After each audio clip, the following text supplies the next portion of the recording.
খান। আমাদের মাঝে উপস্থিত আছেন সখীপুর উপজেলা কৃষক শ্রমিক জনতা লীগের 14 জন সাধারণ সম্পাদক এবং সখীপুর উপজেলার সাবেক সফল মেয়র, জননন্দিত মেয়র 14 জন সানোয়ার হোসেন সজীব। আমাদের মাঝে উপস্থিত আছেন টাঙ্গাইল জেলা কৃষক শ্রমিক জনতা লীগের সাধারণ সম্পাদক 14 জন নেতা জনাব একেন সালেক বিপ্লব এবং জেলা এবং উপজেলা ইউনিয়ন সকল পর্যায়ের নেতৃবৃন্দ সামনে উপস্থিত আছেন।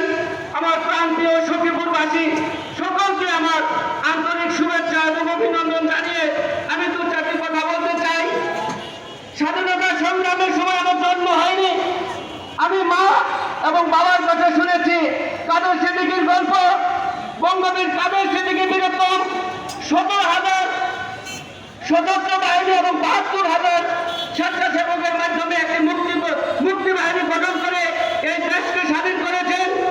30 লক্ষ শহীদের বিনিময়ে এবং 2 লক্ষ মা বোনের ইজ্জতের বিনিময়ে এই বাংলাদেশ সৃষ্টি হয়েছে।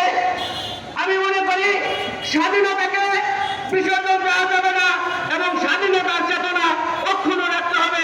এই কথা বলে সকলকে ধন্যবাদ জানিয়ে আমি আমার কথা শেষ করছি। ধন্যবাদ।